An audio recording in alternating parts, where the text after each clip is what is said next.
오늘은 로마서 8장 26절로부터 30절 말씀을 중심으로 해서 위대한 사랑의 확증이라는 제목으로 같이 은혜를 나누고자 합니다. 요즘 아까도 광고 시간에 말씀을 드렸습니다마는 아픈 분들이 많다 이렇게 말씀을 드렸습니다. 참 머리끝부터 발끝까지 안서부터 바깥까지 참 우리 육신의 연약함으로 인해서 고통받는 사람들이 많이 있습니다. 제가 매일같이 여기 와서 기도를 하는데 이제 아픈 분들을 이렇게 적어놓고 다 기도를 하거든요. 그런데 물론 못 적은 분도 있습니다만은 20명 넘게 이렇게 아프신 분들 기도 제목들이 쭉 적혀 있어요. 그러니까 그 아프신 분들 이렇게 하나하나 보면은 참 다양한 사연들이 기록이 되어 있습니다. 그렇게 참 우리 육신의 연약함을 안고 또 날마다 하나님 앞에 기도합니다. 오늘 이 시간 여러분들이 이렇게 오셨을 때도 또 무거운 마음으로 간절한 소망을 동시에 안고 이 자리에 와 있는 줄 믿습니다. 예기치 못한 경제적 시련이나 또 관계 깨짐으로 인해서 밤잠을 설치며 눈물로 베개를 적시는 분들도 계실 것입니다. 주일마다 주시는 말씀으로 소망을 가졌지만은 막상 예배당 문을 나서서 마주치는 우리의 현실은 여전히 차갑고 고단합니다. 거기다 우리의 의지는 너무나 나약하기까지 합니다. 우리와 같은 심정을 가졌던 바울은 오늘 본문 바로 앞절인 22절과 23절에서 이렇게 말합니다. 피조물이 다 이제까지 함께 탄식하며 함께 고통을 겪고 있는 것을 우리가 아느니라. 우리 곧 성령의 처음 익은 열매를 받은 우리까지도 속으로 탄식하여 양자될 것 곧 우리 몸의 속량을 기다리느니라. 그렇습니다. 구원받은 성도라고 해서 고통이 비켜가지는 않습니다. 성도라고 해서 눈물이 마르는 것도 아닙니다. 뿐만 아니라 우리는 영적으로 지치고 약한 육신으로 인해서 무너질 때가 한두 번이 아닙니다. 그럴 때마다 우리는 안에서부터 한숨과 탄식이 절로 나옵니다. 아휴 하는 그것이 절로 나와지는 거죠. 그러면서 우리는 말합니다. 하나님 언제까지입니까? 도대체 언제쯤 이 고통이 끝나겠습니까? 라고 묻게 되는 이 연약함이 우리에게 있습니다. 오늘 말씀은 바로 그 연약함의 한복판에 서 있는 저와 여러분을 향한 하나님의 은혜로운 답변이기도 합니다. 본문의 26절은 이렇게 선언으로 시작합니다. 이와 같이 성령도 우리의 연약함을 도우시나니. 여러분, 여기서 도우신다라고 하는 이 말은요, 성경 전체에서 딱 2번만 쓰인 아주 특별한 단어입니다. 이 단어의 구조를 보면은요, 함께, 대신하여, 붙잡다라는 이 3가지 뜻이 합쳐진 그런 말입니다. 그러니까 이 말은 단순히 멀리서 힘내라고 응원하는 그런 수준이 아닌 것입니다. 저는 여러분을 도와준다고 말했을 때 멀리서 응원하는 수준밖에는 되지 않습니다. 그러나 우리를 사랑하시는 성령님은 그렇지 않다라는 거죠.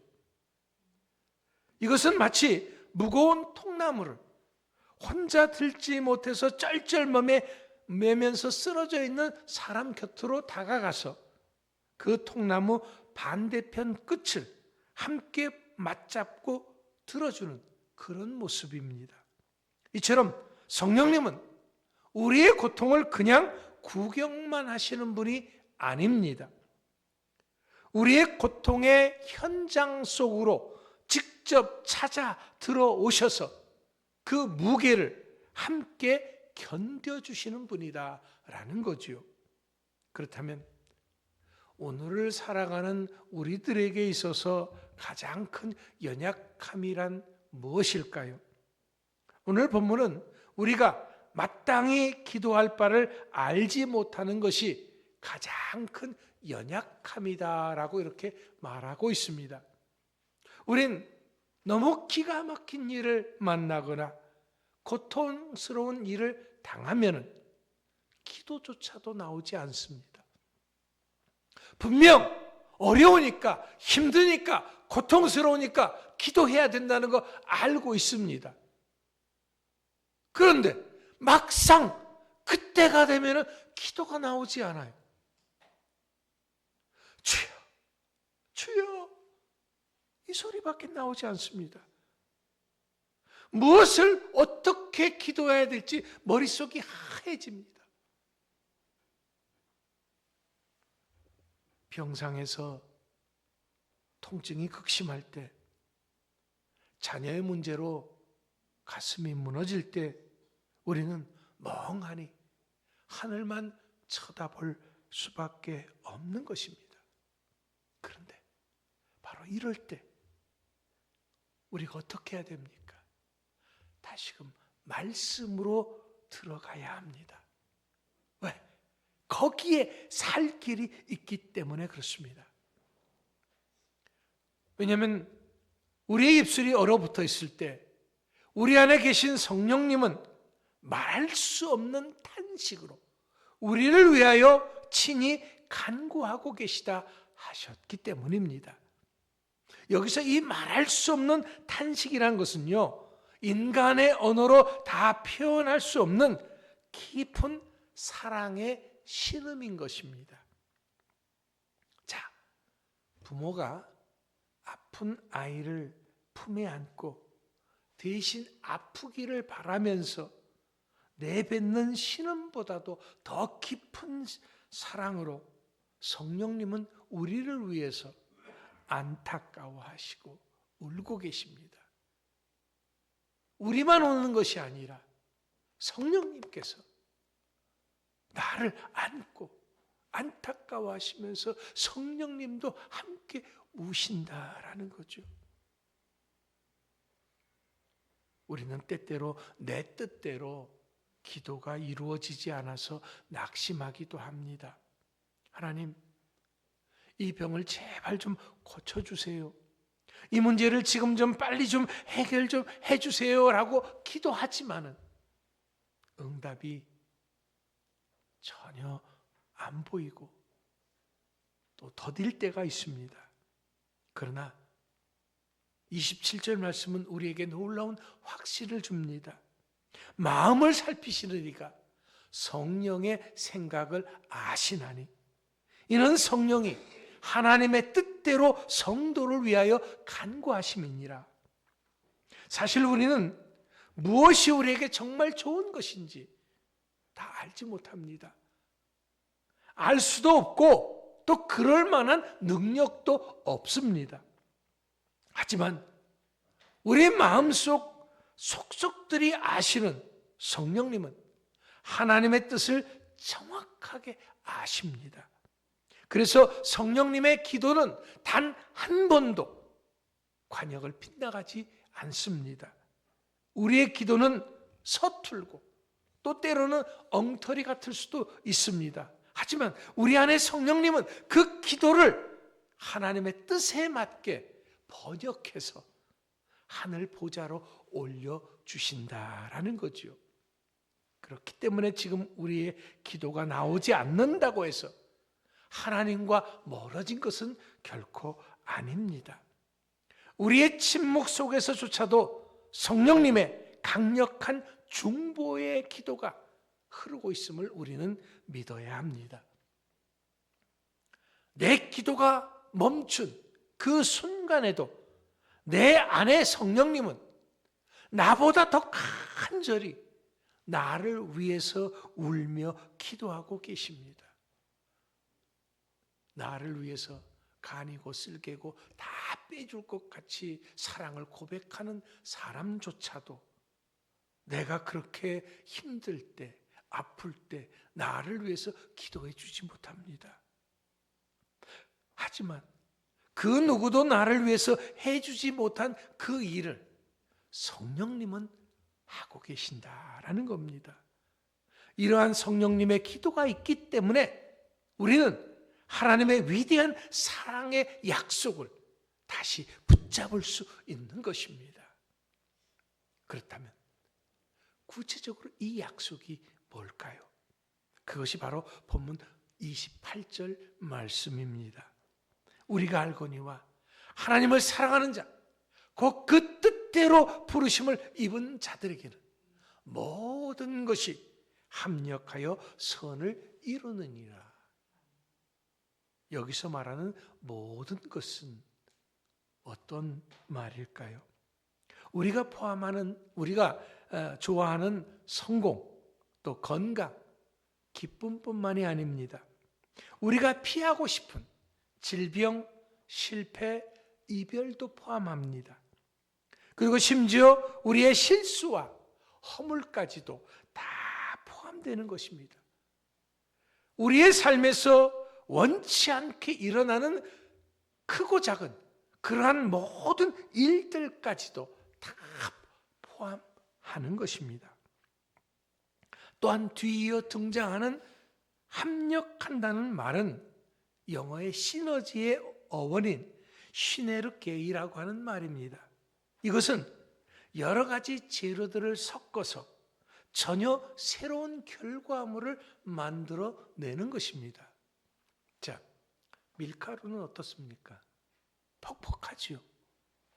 소금은 어떻습니까? 짜지요. 설탕은 어떻습니까? 달지요. 날달걀은 어떻습니까? 비리지요. 하지만 이 모든 것들이 요리사의 손에서 잘 배합되어져서 뜨거운 오븐을 통과하면 그때는 어떻습니까? 아주 맛있는 빵이 되어져 나오지요. 네, 아주 향긋한 그러한 빵이 되어져 나옵니다. 그러니까 지금 우리가 통과하고 있는 이 고난의 오븐은 결코 의미 없는 고통이 아니다라는 거지요. 하나님이라는 위대한 요리사는 우리의 눈물과 우리의 아픔을 재료로 삼아서 결국 선을 만들어내고 계시기 때문입니다. 여기서의 선은 단순히 세상적인 형통을 말하는 것이 아닙니다.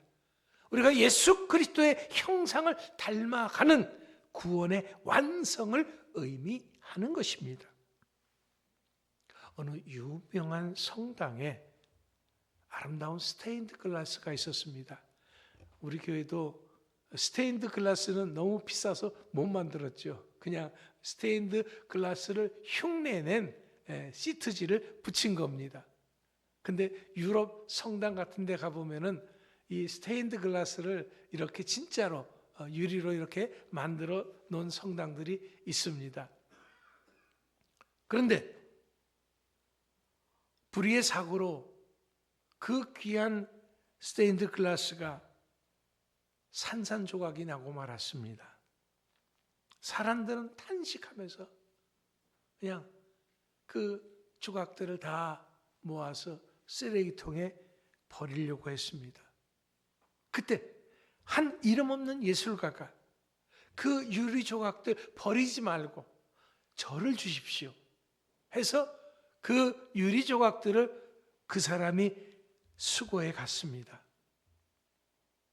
그렇게 세월이 몇 달이 흘렀습니다. 그런데 그렇게 이제 몇 달이 흐른 뒤에 그 예술가가 사람들을 초청을 해서 공개를 했습니다. 근데 그 공개된 스테인드 글라스는요, 이전보다도 더 훨씬 더 정교하고 빛의 각도에 따라 오묘한 광채를 내는 아주 위대한 예술품이었습니다. 버려진 조각, 날카롭게 깨진 아픔의 파편들이 거장의 손에 들려지자 이전에 온전했던 상태보다도 더 찬란한 영광을 드러내게 될 것입니다. 사랑하는 성도 여러분, 지금 우리의 삶이 깨진 유리 조각처럼 느껴지십니까? 내 인생은 이제 다 끝났다, 버려졌다 라고 생각이 드십니까? 아닙니다. 지금 하늘의 거장이신 하나님이 그 조각들을 하나하나 모으고 계십니다. 우리의 질병의 조각, 눈물의 조각들을 합쳐서 세상 어디에도 없는 가장 아름다운 선의 작품을 만들고 계심을 믿으시기 바랍니다. 바울은 이제 우리의 구원이 얼마나 확실한 것인지를 논리적으로 입증합니다.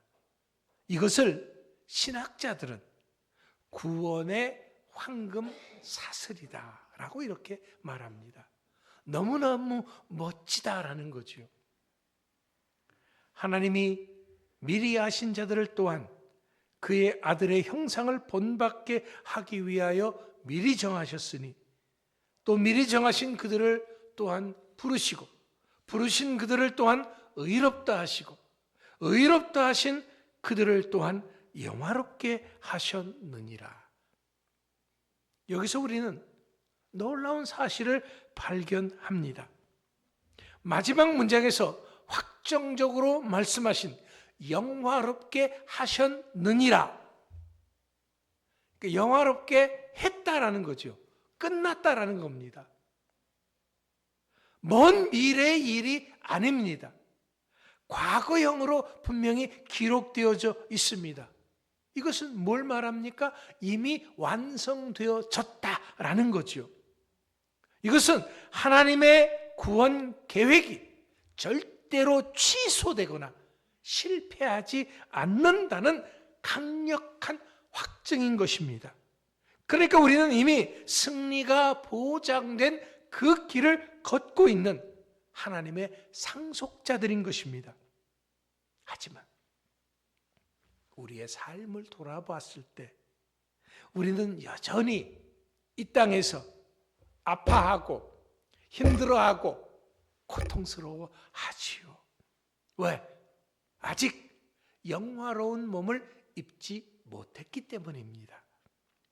하지만 하나님의 시간표 안에서는 우리의 구원이 이미 완성된 사건이다라는 거지요. 하나님은 우리를 미리 아셨습니다. 하나님이 우리를 언제 아셨다고 했습니까? 에베소서에 보면은요, 창세전에, 그러니까 이 세상이 존재하기도 전에 아주 먼 옛날 하나님은 그 마음속에 우리를 안고 있었다, 담고 있었다라는 거죠. 하나님이 우리로 하여금 아들의 형상을 본받도록 정하셨습니다. 하나님이 이렇게 정하시고 그 다음에 우리를 부르셨습니다. 아무개야, 부르셨습니다. 너는 내 것이라. 하나님께서 우리를 부르신 거예요. 뿐만 아니라 하나님이 부르신 우리를 의롭다 하셨습니다.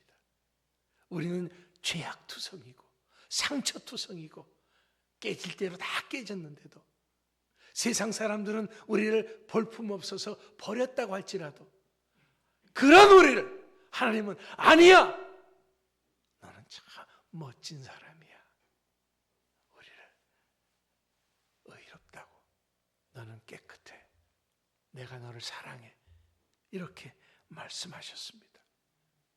그리고 하나님이 이미 우리를 영화롭게 하셨다라고 말씀하셨습니다. 이것이 오늘 이렇게 힘든 삶을 버티고 살아가고 있는 우리에게 주시는 하나님의 위대한 사랑의 확증인 것입니다. 이 구원의 황금사슬은 중간에서 결코 끊어지지 않습니다.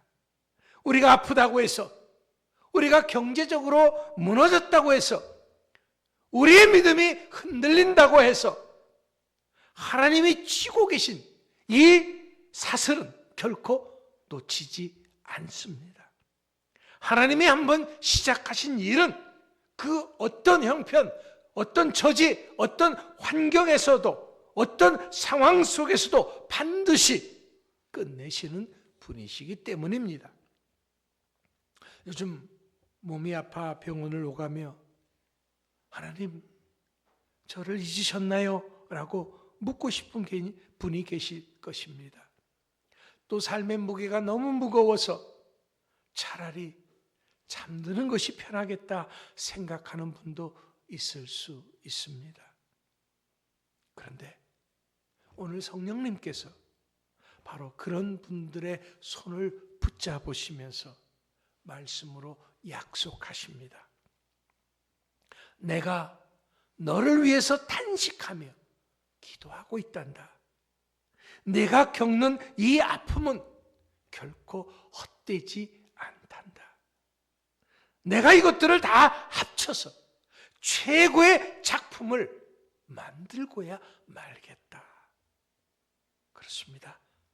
로마서 8장 후반부에서 바울은 이렇게 외칩니다. 만일 하나님이 우리를 위하시면 누가 우리를 대적하리요? 누가 우리를 그리스도의 사랑에서 끊으리요? 환난이나 곤고나 박해나 기근이나 적신이나 위험이나 칼이랴. 그렇습니다. 질병도 가난도 죽음의 공포도 그 무엇도 우리를 하나님의 사랑에서 끊을 수 없습니다. 우리는 이미 이긴 싸움을 싸우고 있는 것입니다. 그렇다면 오늘 우리는 우리의 연약함을 부끄러워하지 마십시오. 오히려 그 연약함 때문에 내 곁에 더 가까이 다가오신 성령님을 의지하시기 바랍니다. 오늘 내 삶의 고난은 결국 합력하여 선을 이루는 재료일 뿐이라는 것을 믿으시기 바랍니다. 그렇다면 이제 우리는 어떻게 해야 될까요? 우리는 함께 울고 함께 웃으며 이 길을 갑시다. 그러라고, 그런 존재가 되라고 우리들을 이곳으로 불러주셔서 주사랑교회 한 형제 자매가 되게 하신 줄 믿습니다. 내 옆에 지체가 아플 때 함께 탄식하며 기도해 줍시다. 성령님이 우리를 위해서 기도하듯이 말입니다.